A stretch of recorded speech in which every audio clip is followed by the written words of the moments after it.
তো সেই নবী সাল্লাল্লাহু আলাইহি ওয়াসাল্লাম সাহাবায়ে কিরাম রাদিয়াল্লাহু তাআলা আনহুকে বলেন, এরা আমার সাহাবীরা শোন, আল্লাহর নবীর একটা মুজিজা ছিল। আমার নবীর মৃত্যুর আগ পর্যন্ত চুল পাকে নাই। আল্লাহু আকবার কন্যা। মাথার চুলগুলো এত সুন্দর, নবীর চুল দেখলেই মানুষ কেমন জানি প্রেমে পড়ে যেত। রাসূলুল্লাহর চেহারা দেখলেই মানুষ কেমন আসক্ত হয়ে যেত। কারণ আমার নবীকে আল্লাহ যেই চেহারা, যেই আকৃতি, যেই অবয়ব, যেই সৌন্দর্য দিয়ে আল্লাহ তাআলা পাঠিয়েছেন, এমন একটা ডুপ্লিকেট কপি কিয়ামত পর্যন্ত কোনোদিন আর আসবে না। কোন আল্লাহু আকবার, আল্লাহু আকবার। যেই নবীর আকৃতি কোনো ফেরেশতাও ধরতে পারে না, যেই নবীর আকৃতি কোনো জিন জাতীয় ধরতে পারে না, যেই নবীর আকৃতি কোনো ইবলিশ ধোঁকা দেওয়ার জন্য ধরতে পারে না। কোন আল্লাহু আকবার। আমার ভাইয়েরা, আমার নবী সাল্লাল্লাহু আলাইহি ওয়াসাল্লাম এরকম মুমূর্ষু অবস্থার আগ পর্যন্ত এরকম ভাবে কখনো তার চুল পাকে নাই। কিন্তু মাঝখান দিয়া দুই একটা দাড়ি সাদা সাদা হওয়া শুরু হয়েছে। আমারও দুই একটা ভাঙা শুরু হয়েছে মাত্র। আমার ওই দিন বিবি কয়, কি আমার আপনার ওই দাড়ি ভাঙা শুরু করছে। তো আমার রাসূলুল্লাহর এই হাদিস মনে হয়ে গেছে। আল্লাহু আকবার বললে শরীরের পশম দাঁড়ায় যায়। আল্লাহর হাবিব সাল্লাল্লাহু আলাইহি ওয়াসাল্লাম বলেন, এরা আমার সাহাবীরা শোন, আমি মুহাম্মদ রাসূলুল্লাহ সাল্লাল্লাহু আলাইহি ওয়াসাল্লামের উপর যখন সূরাতুত তাকাসুর নাযিল হইছে, যখন আমার উপরে সূরাতুল কারিয়া নাযিল হইছে, যেদিন আমার উপরে সূরাতুল কাফের কিছু আয়াত নাযিল হইছে, আমি রাসূল উম্মতের চিন্তা আর কবরের চিন্তা আর এই সূরাগুলো আমারে বুড়া বানায় দিছে, আমার দাড়িগুলো পাকায় দিছে, আমার দাড়িগুলো পাকায় দিছে।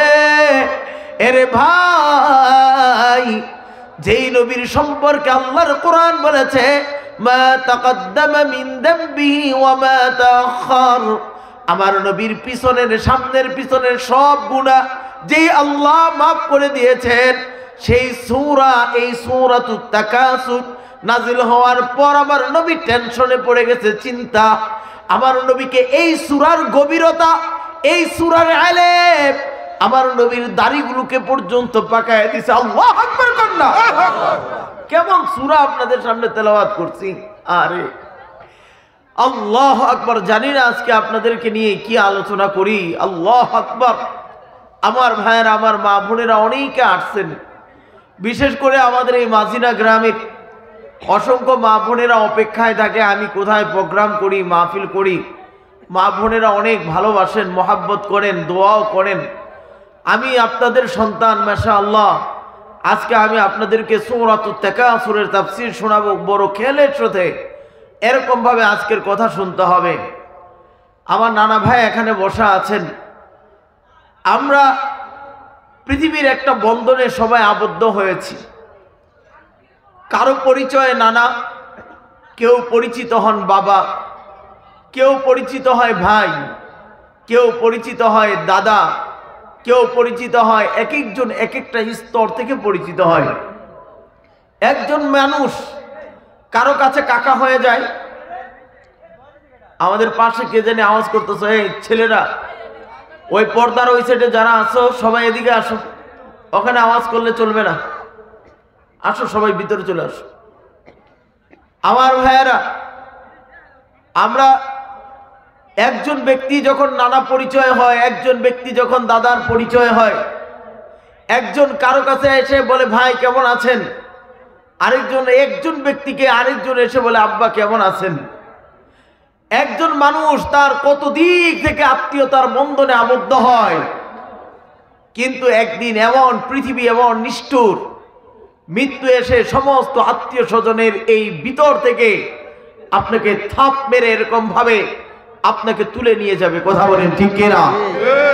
মনে করেন আল্লামা রুমি রহমতুল্লাহ আলাইহি পৃথিবী বিখ্যাত একজন দার্শনিক ছিলেন, যিনি আধ্যাত্মিক জগতের সাগরের একজন মাঝি ছিলেন। আল্লামা রুমি রহমতুল্লাহ আলাইহি বলেন, একটা বাঁশের জার যখন দেখবেন এক বাঁশিওয়ালা বাঁশি বাজাচ্ছে, বাঁশির করুণ শব্দে আল্লামা রুমি রহমতুল্লাহ আলাইহি একজনকে বলে, রে ভাই তুমি কি বলতে পারো এই বাঁশির সুরে বাঁশি কি বলতে চাই? একজন আলেমকে বলল, আলেম ভাই আপনি কি জানেন এই বাঁশি তার সুর দিয়ে কি বুঝাতে চায়? আলেম বেচারা বললেন, আমি তো শুধু একটা আওয়াজ শুনে আর তো কিছুই বুঝি না। আল্লামা রুমি রহমতুল্লাহ আলাইহি বলেন, আপনি একটু মারিফাতের নজর দিয়ে ভিতরে ঢুকেন, দেখবেন এই বাঁশ তাকে যে তার আত্মীয় স্বজন মা বাবা যে বাঁশের জারের ভিতরে ছিল, এই বাঁশটার একটা মা ছিল, বাবা ছিল, ভাই ছিল, আত্মীয় স্বজন ছিল। যখন এই লোকটা বাঁশিওয়ালা যখন বাঁশটা এরকম জার থেকে কেটে ফেলেছে,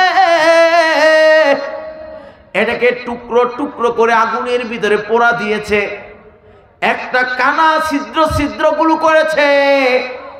এবার এই বাঁশিটা তার আত্মীয় থেকে এরকম ভাবে পৃথক হওয়ার বিরহ ব্যথাটা এই বাঁশির শব্দের ভিতরেই এরকম চিৎকার করে করে বলে। এরে ভাই, আল্লামা রুমি রহমতুল্লাহ আলাইহি বলেন, মানুষটা যখন আত্মীয়তার বন্ধন থেকে ছিন্ন হয়ে যায়, মানুষটাকে যখন গোসল দেয়,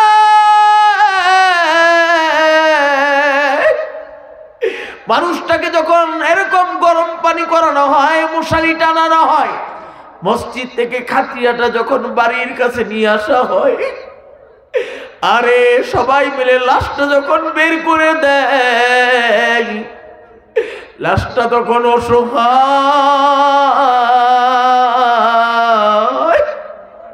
লাশটা তখন আত্মীয় স্বজনদের দিকে তাকায় তাকায় বলে, আমি না এত সুন্দর দেখে দেখে টাইলস গুলো লাগাইলাম, এত সুন্দর গেটটা তো আমি লাগাইলাম, এত সুন্দর বাড়ির ডিজাইনটা আমার মাথার বুদ্ধিতে আমি করলাম, সারা জীবন খেয়ে না খেয়ে আমি এত সুন্দর করে তিলে তিলে আমি এই ঘরটাকে তৈরি করলাম। এরে আমার আত্মীয় স্বজন আজকে কি তোরা আমারে বের করে দে, তোরা কি আমারে বের করে দে? আরে মৃত ব্যক্তি স্ত্রীর দিকে তাকায়, সন্তানের দিকে বারবার সবার দিকে তাদের অবস্থান দেখতে থাকে। আরে স্ত্রী যখন বের করে যেরকম ভাবে লাশটাকে যখন ধীরে ধীরে বের করে দেয়, আল্লাহ তাআলা কুরআনুল কারীমের ভিতরে বলেন, আল্লাহ সুবহানাহু ওয়া তাআলা সূরাতুত তাকাসুরের ভিতরে বলেন, আলহাকুমুত তাকাসুর হাত্তা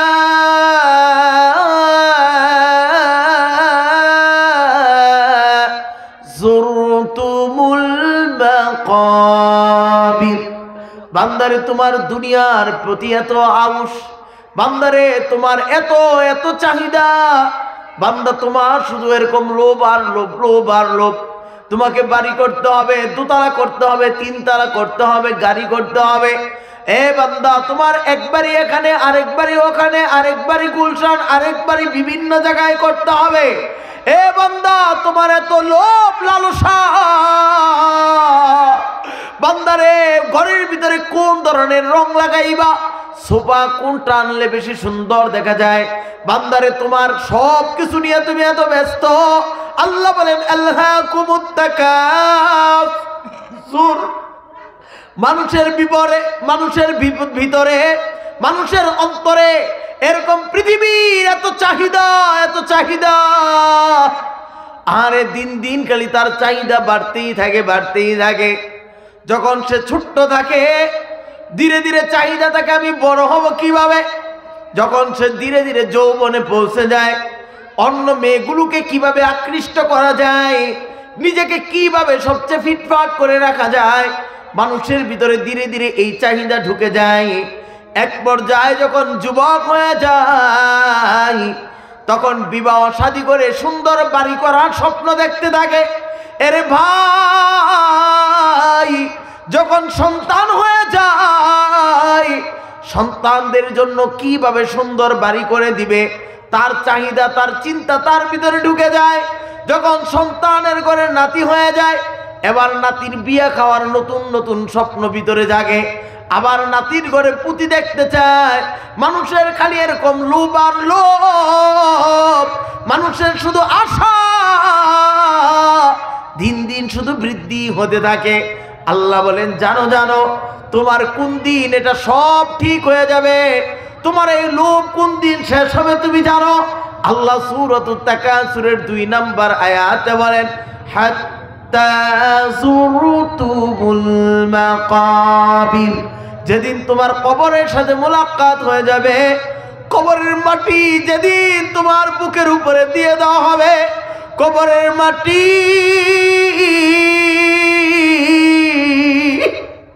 তোমারে শুয়াইয়া উপরে যখন এরকম বাঁশগুলো এরকম ভাবে দিয়া, এরে ভাই চাটি দিয়া এক একজন দোয়া পড়তে থাকবে, আর এক এক মুষ্টি করে যখন তোমারে মাটি দিতে থাকবে, মাটির আওয়াজ আর মৃত ব্যক্তির কানের ভিতরে লাগতে থাকবে। আরে ভাই, আল্লাহ তাআলা বলেন, মানুষের চাহিদা কবরের মাটি পড়া না পর্যন্ত তার চাহিদা কোনো দিন মিটে না, মিটে না। চাহিদা শুধু বাড়তেই থাকে, বাড়তেই থাকে। কথা কোন ঠিক কিনা?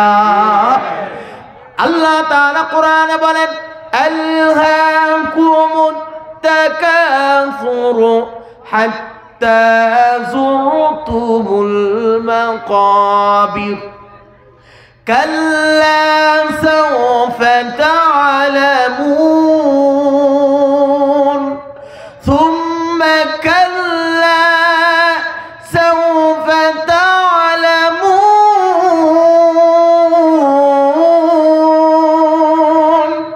কাল্লা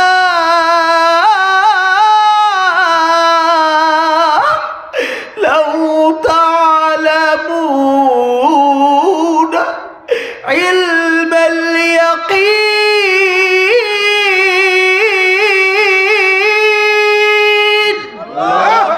আল্লাহ তাআলা বলে, বান্দারে তুমি কি জানো,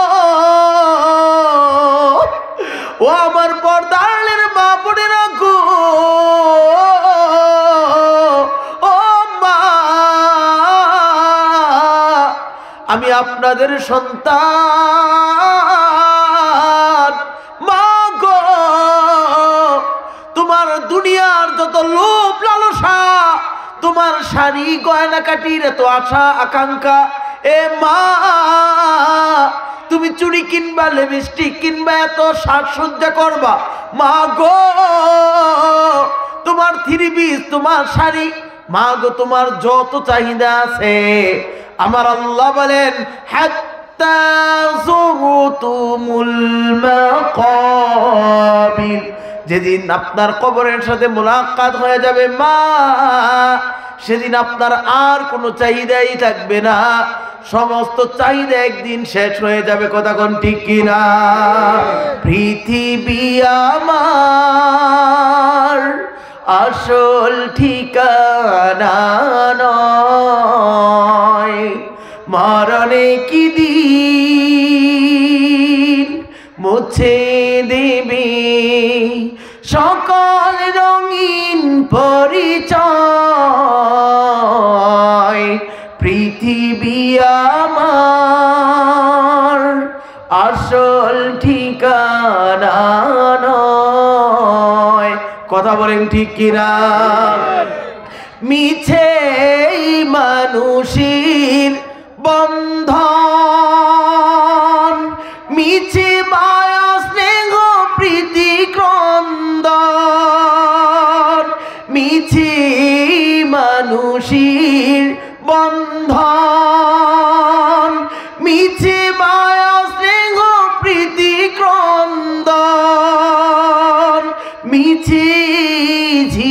জীবনী রংধনু সাতুরং মিছি জীবনী রংধনু সাতুরং মিছি মানুষের বন্ধন পৃথিবী আমার আসল ঠিকানা নয়। কথা বলেন ঠিক কিনা? এ ভাই, এ আমার পর্দারের মা বোনেরা গো, আমার আল্লাহ কুরআনুল কারীমের ভিতরে বান্দারে বলে, বান্দা শোন, আলহাকুমুত তাকাসুর হাত্তা যুরতুমুল মাকাবির কাল্লা সাওফা তা'লামুন সুম্মা কাল্লা সাওফা তা'লামুন। আমার রব বলেন, জানো জানো অচিরেই তোমার কিন্তু কবরের সাথে মুলাকাত হয়ে যাবে। আর বেশি দেরি নয়, অচিরেই কিন্তু কবরের সাথে তোমার মুলাকাত হবে। কথা কোন ঠিক কিনা? আর জোরে বলেন ঠিক কিনা? আপনার আমার মুলাকাত আল্লাহ বলেন বেশি দেরি না। কাল্লা সাওফা তা'লামুন কাল্লা সাওফা তা'লামুন সুম্মা কাল্লা সাওফা তা'লামুন।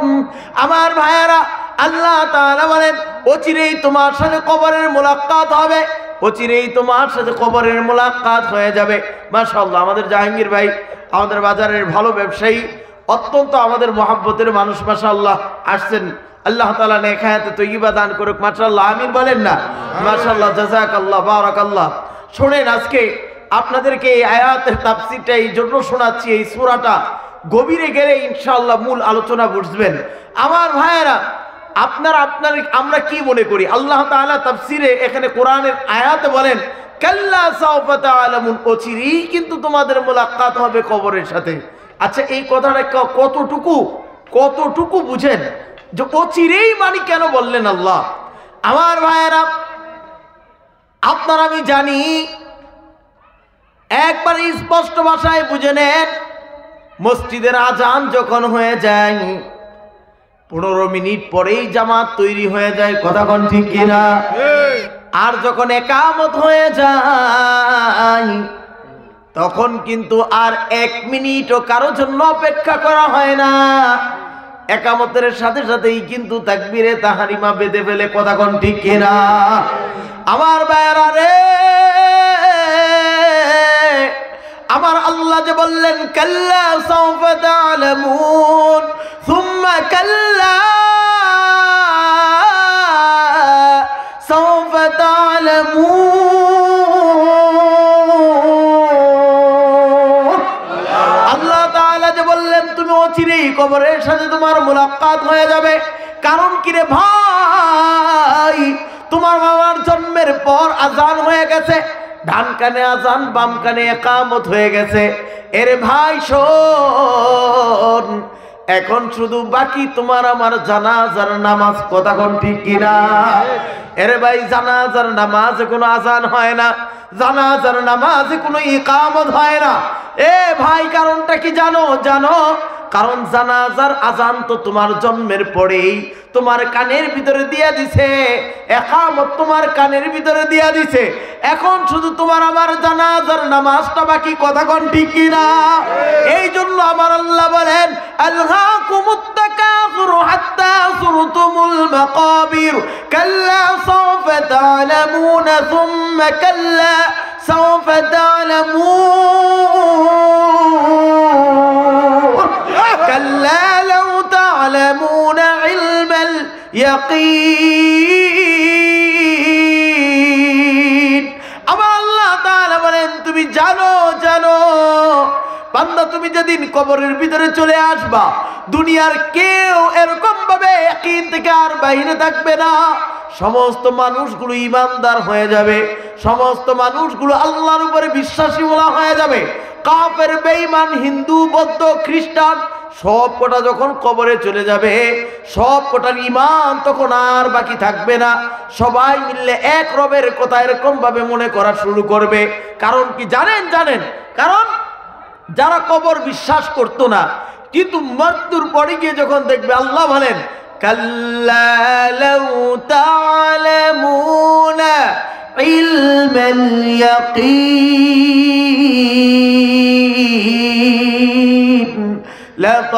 লাতারাবুন্নাল জাহিম। আমার আল্লাহ বলেন যখন তারা জাহান্নামের আযাবগুলোকে নিজের চোখে দেখতে থাকবে, সেদিন কিন্তু আর কারো ঈমানের প্রতি আর কোনো ঘাটতি থাকবে না। কথা কোন ঠিক কি না? কেউ এই কথা বলবে না, আহারে আল্লাহ যে একজন আছে, জাহান্নাম যে আছে, এটা তো দুনিয়া থেকে বিশ্বাসই করি নাই। কিন্তু মৃত্যুর পরে আল্লাহ বলেন যখন নাকি তার চোখের সামনে জাহান্নামের আযাব ভেসে উঠবে, যখন তার সামনে কবরের ভিতরে দুই পাশ থেকে মাটি যখন এরকম ভাবে ধীরে ধীরে চাপতে শুরু করবে, দুই পাশের মাটি যখন সিনাকে এমন জোরে একটা চাপ দিবে রে ভাই, আরে হাড্ডিগুলো যখন একটা আরেকটার ভিতরে ঢুকে যাবে, আমার আল্লাহ এই জন্য বান্দাকে সতর্ক করে দিয়ে বলেন কাল্লা লাউ তা'লামুনা ইলমাল ইয়াকিন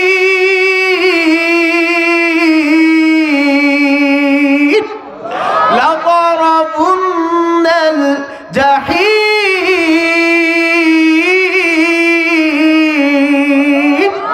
আল্লাহ তাআলা বলেন যেদিন নাকি মানুষগুলো জাহান্নাম দেখতে থাকবে, কবরের আযাব যেদিন মানুষ নিজের চোখে চোখে দেখতে থাকবে, কবরের সাপ বিচ্ছুগুলো যেদিন মানুষ দেখবে, সেদিন কিন্তু কেউ আর অবিশ্বাসী থাকবে না। আল্লাহ বলেন সেদিন প্রত্যেকের ঈমান, সেদিন প্রত্যেকের ইয়াকিন পরিপূর্ণ হয়ে যাবে।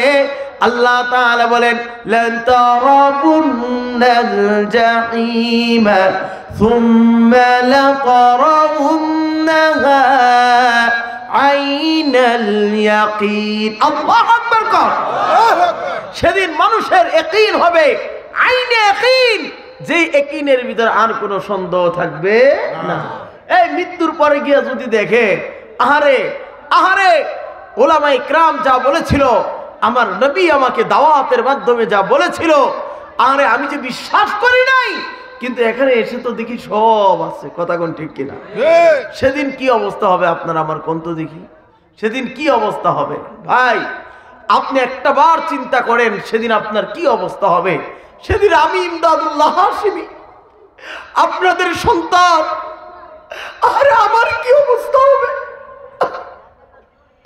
আরে আমার কি অবস্থা হবে, আমাদের নানা ভাইয়ের কি অবস্থা হবে, কাজী সাহেবের কি অবস্থা হবে, সমস্ত মানুষগুলো পেরেশান।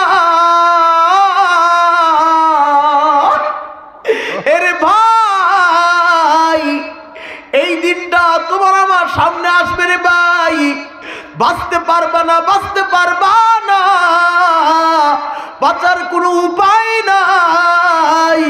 এখানে যারাই বসে আছেন, কে আছেন এমন যে আমাকে মরতে হবে না, আমাকে সাদা কাফন পরতেই হবে না? একটা বার চোখটারে বন্ধ করে খেয়াল করেন তো দেখি, আপনি মরে গেছেন, আর আপনাকে গোসল করাইয়া সাদা একটা কাফনের কাপড় পরাইয়া আপনার পায়ের দিকে মাথার দিকে একটা মুষ্টির কাপড় বেঁধে দিয়েছে। এ আমার মা বোনেরা গো, ও গো মা,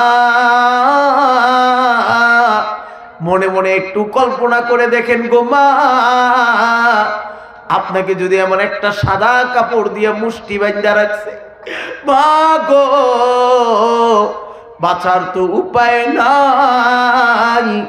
আজকে হোক, 100 বছর পরে হোক, 10 বছর পরে হোক, 5 দিন পরে হোক, 1 সপ্তাহ পরে হোক, হয়তো 1 ঘন্টা পরে হোক গো মা, আপনারে আমারে কিন্তু এই সাদা কাপড় পরাই লাগবে। কথা কোন ঠিক কিনা? এ ভাই, এই জন্য আল্লাহ তাআলা তোমার আমারে কোরআনের ভিতরে সতর্ক করে দিয়ে বলে হাত্তা যুরতুমুল মাকাবির কাল্লা সাওফা তা'লামুন সুম্মা কাল্লা সাওফা তা'লামুন কাল্লা লাউ তা'লামুনা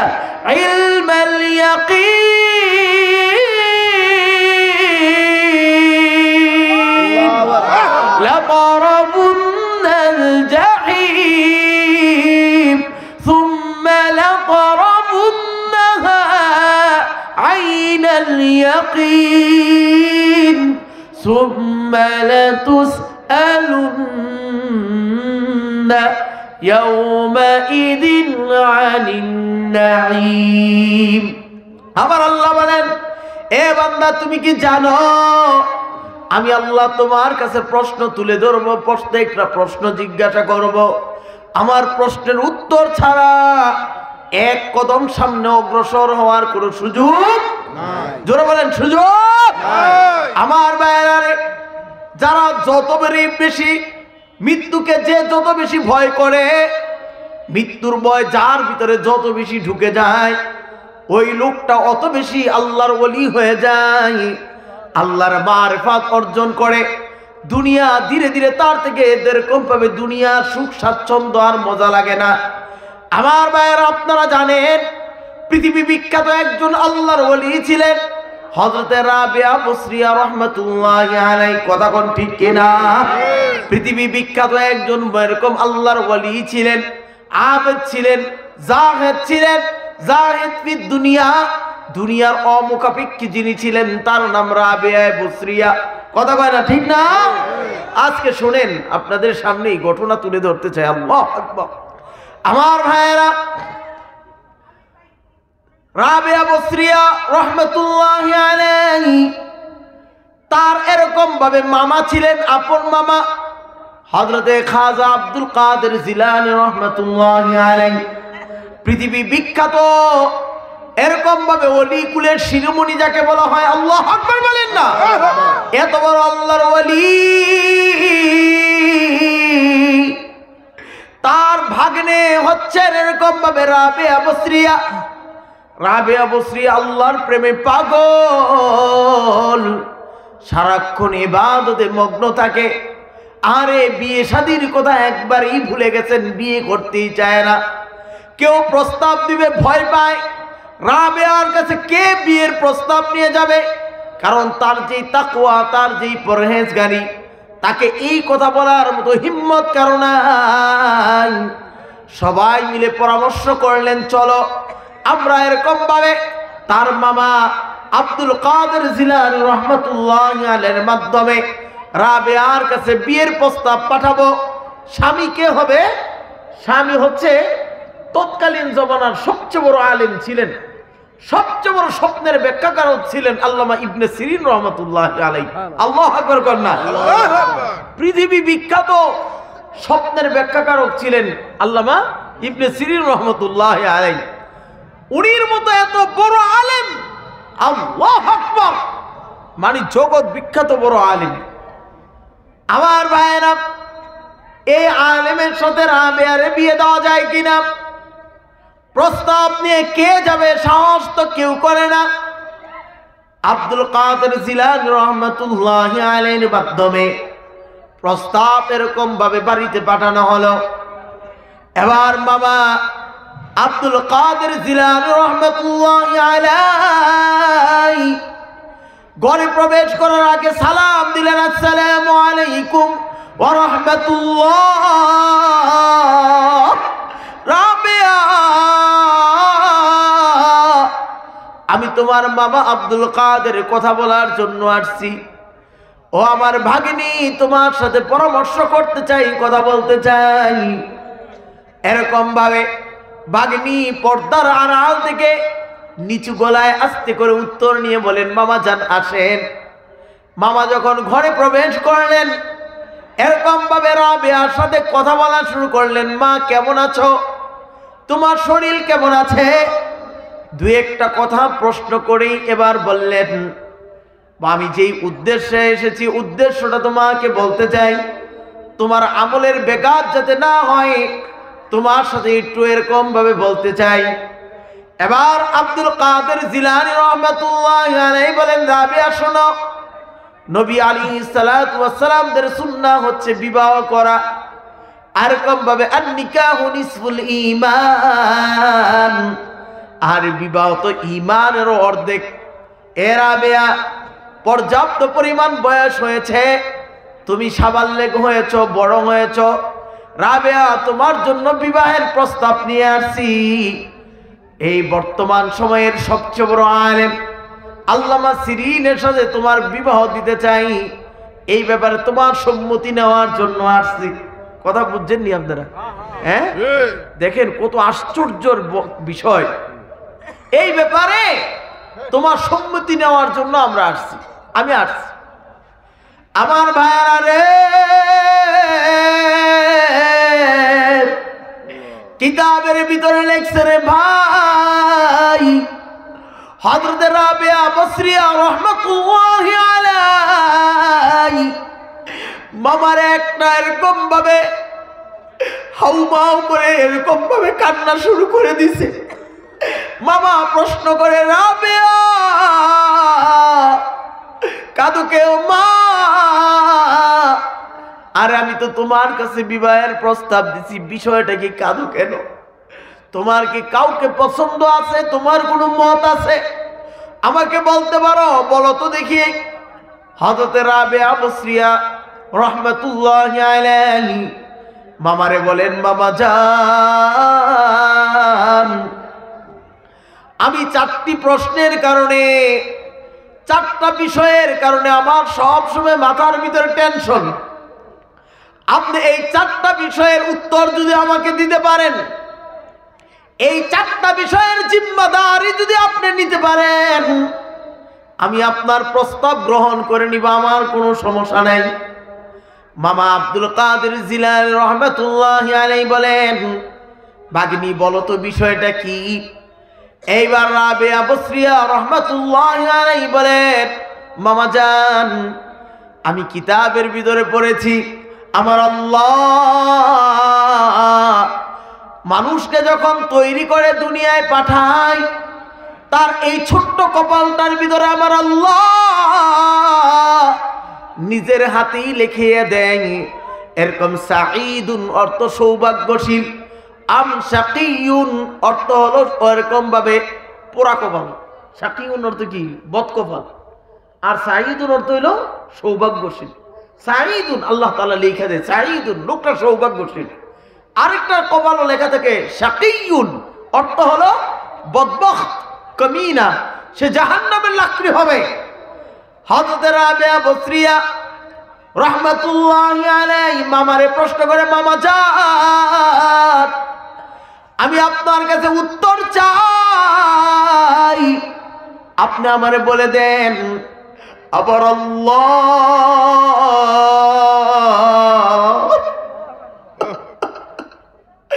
আমার কপালে কে সাঈদুন লেখছে না আমার কপালে শাকিয়ুন লেখছে? আমি তো জানি না।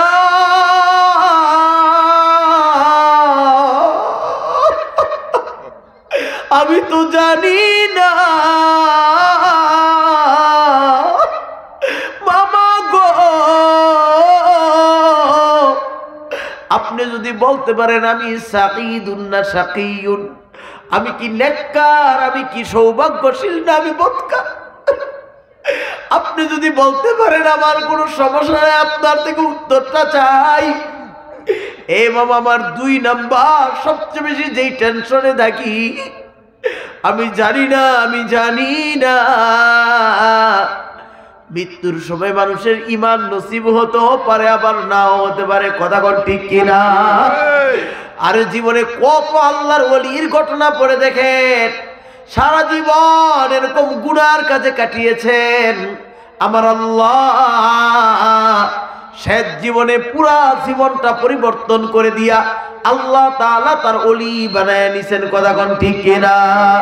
হযরত মালিক বিন দিনার রাহমাতুল্লাহি আলাইহি আল্লাহ তাআলার এক বড় বুজুর্গ, এক ওলি ছিলেন। আর জীবনের প্রথম দিক থেকে শুধু শরাব পান করতেন, অজ্ঞান বেহুশ হয়ে পড়ে থাকতেন। একদিনের স্বপ্ন, তার একটা ছোট্ট মেয়ে ছিল, মেয়েটাও মারা গেছে। আরে ভাই, এরকম ভাবে মালিক বিন দিনার রাহমাতুল্লাহি আলাইহি জীবনের শেষ প্রান্তে এসে আল্লাহর ওলি হয়ে মারা গেছে। কথা কোন ঠিক কিনা? হাজারো ওলি আউলিয়ার ঘটনা আছে। জীবনের প্রথম দিকে খারাপ ছিল, আল্লাহ জীবনের শেষ পর্যায়ে তার ওলি বানায় দিছে। এ ভাই, অনেক ওলির এরকম ভাবে অনেক আলেমের ইতিহাস এমন আছে, নাম করা আলেম ছিলেন, বুজুর্গ ছিলেন, আরে শেষ মৃত্যুটাও টয়লেটের ভিতরে পইরা মরছে। আমার জানা মতে এমন একজন আমার জানাও আছে, আরে অনেক বড় আলেম, কিন্তু জীবনের শেষ মৃত্যুটা টয়লেটের ভিতরে কমিটির ভিতরেই পড়ে মারা গেছে। এ আমার ভাইয়েরা, কার মৃত্যু কোথায় হয়, কেমন ভাবে হয়? হযরত রাবিয়া বসরিয়া রাহমাতুল্লাহি আলাইহি তার বাবা আব্দুল কাদের জিলানী রাহমাতুল্লাহি আলাইহিকে প্রশ্ন করে, মামা জান, আপনি আমার ব্যাপারে যদি এই সিকিউরিটি দিতে পারেন, আমার মৃত্যুর সময় কি ঈমানটা নসিব হবে কি না হবে আমি জানি না, আপনি কি বলতে পারেন কিনা আমার মুখ থেকে কালি ঈমান নসিব হবে কি হবে না? মামা জান, এটা হচ্ছে আমার 2 নাম্বার একটা পেরেশানি, টেনশন। 3 নাম্বার, আমার আল্লাহ কবরের ভিতরে আমাকে 3টা প্রশ্ন করবে। কয়টা? 3টা প্রশ্ন করবে। মান রব্বুকা ওয়া মান দীনুকা ওয়া মান হাযার রাজুল আল্লাযী বুইসা ফীকুম। কে এই ব্যক্তি যাকে তোমাদের কাছে রাসূল বানায় পাঠানো হয়েছিল? এরে ভাই, সেদিন যদি না ছিলেন কি অবস্থা হবে? এরে ভাই, হযরত রাবিয়া বসরিয়া রাহমাতুল্লাহি আলাইহি বলেন, আমার 3 নাম্বার টেনশন, আমার চিন্তা, আমি কি মুনকার নকিরের প্রশ্নের উত্তর দিতে পারবো কি পারবো না? ও মামা জান, 4র্থ নাম্বার, আমার আরেকটা পেরেশানি, আমার টেনশন, আল্লাহ হাসরের ময়দানে যেদিন দাঁড়া করাবেন, আল্লাহ বান্দাকে 5টা প্রশ্ন করবে। কয়টা? 5টা প্রশ্ন করবে। আর এই 5 প্রশ্নের উত্তর দেওয়া ছাড়া দুনিয়ার কেউ এরকম হাসরের ময়দানে এক কদম পর্যন্ত সামনে অগ্রসর হতে পারবে না। এবার রাবিয়া বসরিয়া রাহমাতুল্লাহি আলাইহি কেঁদে কেঁদে কয়, মামা জান, আমি সারাটা দিন এই 4টা প্রশ্ন, আমার সারাটা দিন তারা দেয়। আমি দুনিয়াতে এরকম ভাবে স্বামীর আদর সোহাগ পাওয়ার মতো আলাদা কোনো টেনশন করি না, চিন্তা করি না। দুনিয়ার সুখ স্বাচ্ছন্দ্যের প্রতি আমার কোনো টেনশন নাই, চিন্তা নাই। কিন্তু আমার একটা করে যেই প্রশ্ন, আমার কপালটার ভিতরে কি সাঈদুল লেখা না শাকীউল লেখা? আমার মৃত্যুর সময় কি কালিমা নসিব হবে কি হবে না? আমার কবরের মুনকার নকিরের উত্তর দিতে পারবো কি পারবো না? আমার হাসরের ময়দানে আমার 5 প্রশ্নের উত্তর আমি কি দিতে পারবো কি পারবো না? মামা জান, এই 4 বিষয় যদি আপনি আমার জিম্মাদারি নিতে পারেন, আমি দুনিয়ার যে কারো সাথে বিবাহ বন্ধনে আবদ্ধ হতে আমার কোনো সমস্যা নাই। আল্লাহু আকবার। শুনছেন নি আপনি?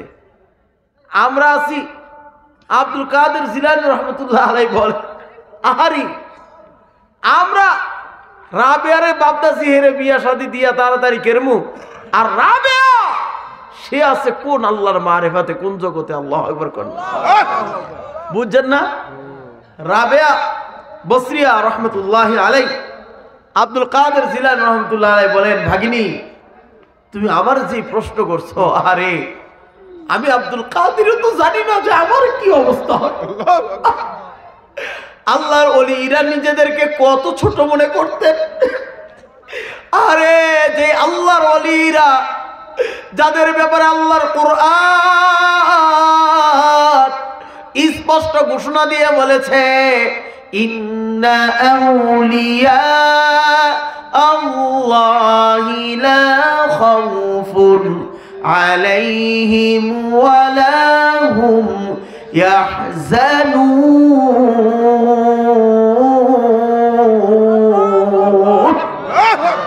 আমার ভাইরা রে, আজকে আমি আপনাদের সন্তান, আপনাদের হাতে ধরে পায়ে ধরে বলি, যুবক, কখন জানি ডাক এসে যায়, তোমারে আমারে কিন্তু আল্লাহর কাছে চলে যাওয়া লাগবে। কতক্ষণ ঠিক কিনা? এই জন্য আমার আল্লাহর ওলিগণ আর এরকম রাত হলে আর বিছানায় থাকতে পারে নাই। হাজী ইমদাদুল্লাহ মুহাজির মক্কি রহমাতুল্লাহি আলাইহি রাত হলেই সবাই যখন ঘুমিয়ে যেত, হাজী ইমদাদুল্লাহ মুহাজির মক্কি রহমাতুল্লাহি আলাইহি এরকম ভাবে ওযু কইরা এরকম ভাবে তাহাজ্জুদের নামাজ পড়তেন। আরে তাহাজ্জুদের নামাজ পড়া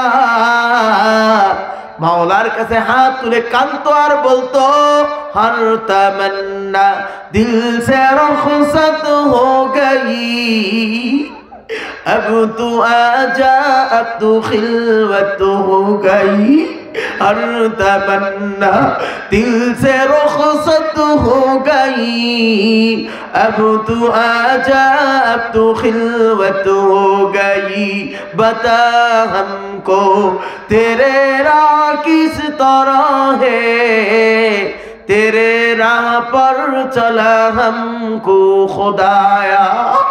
হাজী ইমদাদুল্লাহ মুহাজির মক্কি রহমাতুল্লাহি আলাইহি আরে যখন রাত্র গভীর হয়ে যাইতো, দুনিয়া সবাই ঘুমায়, আল্লাহর প্রেমিক আল্লাহর জন্য প্রেম করার জন্য এরকম ভাবে রাত্রিবেলা উইটা ওযু কইরা নামাজ তাহাজ্জুদের নামাজটা পড়া আমার মাওলার কাছে হাত তুলে কাঁদে, আল্লাহ हर तमन्ना दिल से रुखसत हो गई, अब तू आजा अब तू खिलवत हो गई।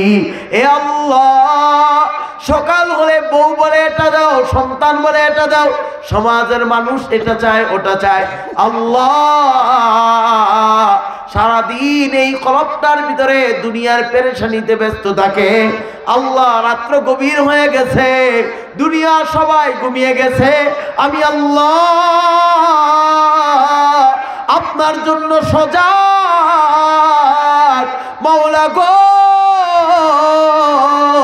আমার কলবের দরজা আমি খুইলা দিলাম, আসেন আল্লাহ ও আমার রব, আমার কলবের ভিতরে একটু চলে আসেন, আল্লাহু আকবার কন্যা। আর এরকম ভাবে আল্লাহর কাছে কেঁদে কেঁদে বলতো, বাতা হামকো তেরে রাহ কিস তরহ হে, तेरे राह पर चला हमको खुदाया। এ আল্লাহ আপনি একটু বলে দেন আল্লাহ আমি কোন রাস্তায় হাঁটলে কোন রাস্তায় চললে মাওলা গো আমি আপনারে পাবো, আপনার পর্যন্ত বসতে পারবো। আল্লাহ আপনি আমারে বলে দেন। এই জন্য রে ভাই তুমিও কবরের যাত্রী, আমিও কবরের যাত্রী, তোমার আব্বা কবরের যাত্রী, তোমার মাও কবরের যাত্রী, তোমার সন্তান কবরের যাত্রী, তোমার মেয়েও কবরের যাত্রী। এ ভাই এখানে যারা বসা আছেন তুমি আমি সবাই কিন্তু কবরের যাত্রী। কথা কর হাত তুলে বলেন ঠিক কি না? সবাই আমরা কার যাত্রী বলেন তো দেখি, হাত নামান আমার ভাইয়েরা। আমরা সকলেই কিন্তু কবরের যাত্রী না রে ভাই না, বাঁচার কোনো উপায় নাই। আল্লাহ তাআলা বলেন সেদিন কিন্তু আমি তোমাদেরকে সবাইকে প্রশ্ন করব, সুম্মা লাতুসআলুন্না ইয়াউমাইদিন আনিন নাঈম। আল্লাহ বলবেন আমি যে তোমার এত এত নিয়ামত দিয়েছিলাম, এ বান্দা আমার নিয়ামতের হিসাবগুলো আজকে দে। আল্লাহু আকবার কর না। আল্লাহ বলবেন আমার নিয়ামতের হিসাব দে। সুম্মা লাতুসআলুন্না ইয়াউমাইদিন আনিন নাঈম। আল্লাহ বলবেন আমি তোরে চোখ দিয়েছিলাম চোখ দিয়ে দেখার জন্য, এ বান্দা চোখ দিয়ে মা বাবার দিকে তাকাইবা, মা বাবার প্রতি এরকম ভাবে সদয় দৃষ্টিতে তাকাইবা। বান্দারে চোখ দিয়েছিলাম কোরআন তেলাওয়াত করবা, বান্দারে চোখ দিয়েছিলাম ওই খানায়ে কাবার গিলাফটার দিকে তাকাইবা। বান্দারে তোমার এই চোখটা তুমি কোন কাজে ব্যয় করছো? চোখটা দিয়া দুনিয়ার নারীর পিছনে বেহুশ হয়ে গেছো, চোখটা দিয়া নারী মানুষ হইয়া পুরুষের পিছনে বেহুশ হয়ে গেছো। এ মা, আমরা নারীদেরকে দেখলে যেমন গুনাহ হয়, মা গো আপনার চোখ দিয়েও যদি কোনো পুরুষের দিকে তাকান যদি পরপুরুষ হয়, মা গো আপনারও কিন্তু গুনাহ হয় গো মা। এ মা, আপনার চোখকে আপনি হেফাজত করতে হবে, পুরুষকে পুরুষের চোখ হেফাজত করতে হবে। কথা কোন ঠিক কিনা? এ ভাই শোন, আল্লাহ তাআলা বলেন আমি তোমার কান দিয়েছিলাম, এই কান দিয়ে কোরআনের আওয়াজ শুনবা, এই কান দিয়ে রাসূলুল্লাহর জীবনী শুনবা, এই কানটা দিয়া মা বাবার আদেশগুলো মানবা। আর এই কান দিয়া তুমি এরকম ভাবে আমার নাফরমানি করছো, গান শুনছো, কানের ভিতরে ইয়ারফোন লাগায় রাখছো, আরে এরকম ভাবে আল্লাহ বলবেন এই জবানটা দিয়েছিলাম আমি আল্লাহ, আমি আল্লাহ এরকম ভাবে তাসবিহাত পালন করার জন্য। না না না, তুমি তাসবিহ পড়ো নাই, তুমি দুরূদ পড়ো নাই, আরে এই জবানটা দিয়ে এরকম মাওলা কারীমের কালাম থেকে তেলাওয়াত করো নাই। এই জবানটা দিয়েছিলাম মা রে মা কয়ে ডাকবা, বাবা রে বাবা কয়ে এরকম মহাব্বতের সাথে বড় একটা ডাক দিবা, তোমার মা বাবার ভিতর থেকে একটা দোয়া আসবে। এ সন্তানের দল, এই মুখ দিয়ে আরেকজনকে গালি দাও, হুমকি দাও, আরে আমার আল্লাহ বলবেন এই জবান দিয়ে গীবত কেন করলা, এই জবান দিয়ে আরেকজনের দুশ্চর্চা কেন করলা, এই জবান দিয়ে একজন আরেকজনের নামে কি জন্য অবসরে গিয়ে এরকম ভাবে মিথ্যা তুহমত দিলা। আল্লাহ তাআলা বলবেন জবানকে হেফাজত কর, আমি আল্লাহ তোমার এরকম হাত দিয়েছি, পা দিয়েছি, দেমাগ দিয়েছি, আমি আল্লাহ প্রতিটা নিয়ামতের হিসাব তোমার থেকে নিব। এ বান্দা জীবনে কত পানি পান করছো, আমি আল্লাহ পানির ব্যবস্থা করে দিয়েছি, তুমি খাবার খেয়েছো, খাবারের ব্যবস্থা করেছি, আপনি আল্লাহ অসংখ্য অসংখ্য নিয়ামত তোমারে দিছি। এই জন্য আল্লাহ বলেন সুম্মা লা তুসআলুন্না ইয়াউমাইযিন আনিন নাঈম। হঠাৎ করে শুনবি কি দিন আমার মৃত্যুর খবর, কেঁদে কেঁদে আসবি সবাই দিতে আমায় কবর, দিতে আমায় কবর। লাশটি আমার থাকবে পড়ে,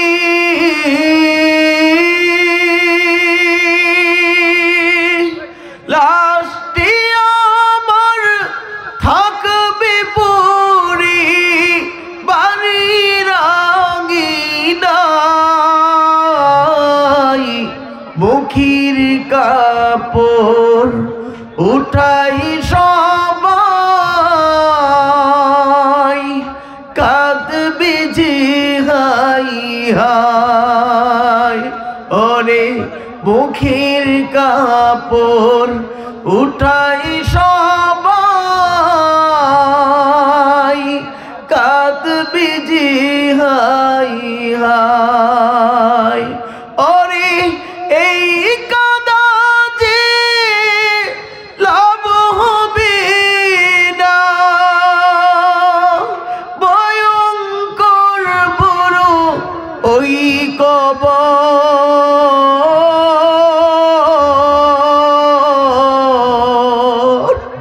এই দুনিয়া পরীক্ষার হল, রাখলি নারী তুই খবর।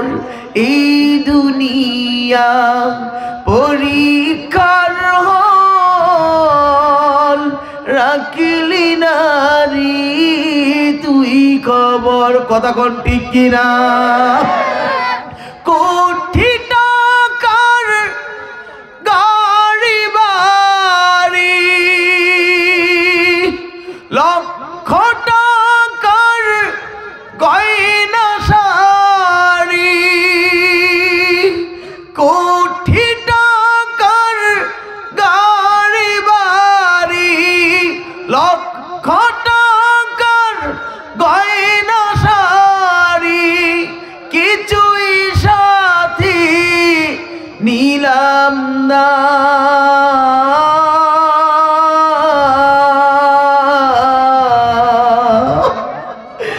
সাদা একখান কাপড় নিয়া চলছি জীবন অজানা সাদা একখান কাপড় নিয়া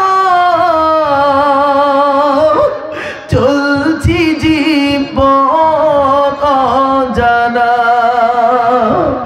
আমার জন্য দোয়া করো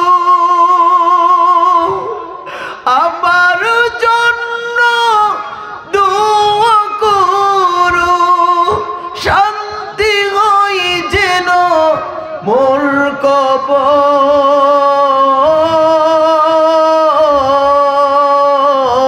কবর এই দুনিয়া পরীক্ষার হল রাখিলি নারী তুই খবর এই দুনিয়া পরীক্ষার হল রাখিলি নারী তুই খবর হঠাৎ করি শুনবি কি দিন আমার মৃত্যুর খবর কেঁদে কেঁদে আসবি সবাই দিতি আমায় কবর দিতি আমায় কবর আলহামদুলিল্লাহ রাব্বিল আলামিন ওয়াসসালাতু ওয়াসসালামু আলা আশরাফিল আম্বিয়া ওয়াল মুরসালিন ربنا ظلمنا أنفسنا وإن لم تغفر لنا وترحمنا لنكونن من الخاسرين ربنا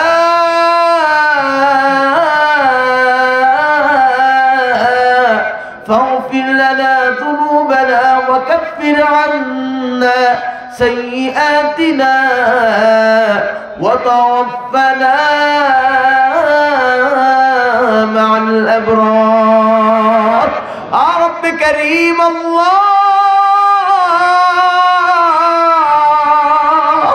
আমি গুনাহগার আমি অধম আমি নালায়েক মাওলা গো আপনার কিছু নেককার বান্দাদেরকে নিয়া আপনার কিছু আল্লাহ জান্নাতি বান্দাদেরকে নিয়া মাওলা গো আমি গুনাহগার আপনার শাহী দরবারে হাত দুটো তুলে দিছি রে মাওলা মাওলা গো আপনি আমাদের জীবনের সমস্ত গুনাহগুলো মাফ করিয়া দেন আল্লাহ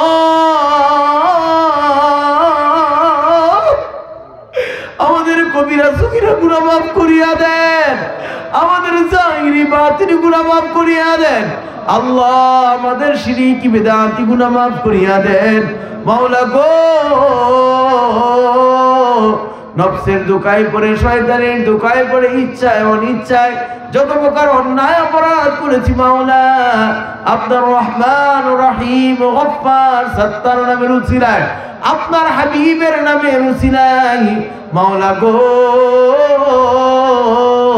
আমাদের প্রত্যেকের জীবনের গুনাহগুলো মাফ করিয়া দেন এ রব্বে করিম আল্লাহ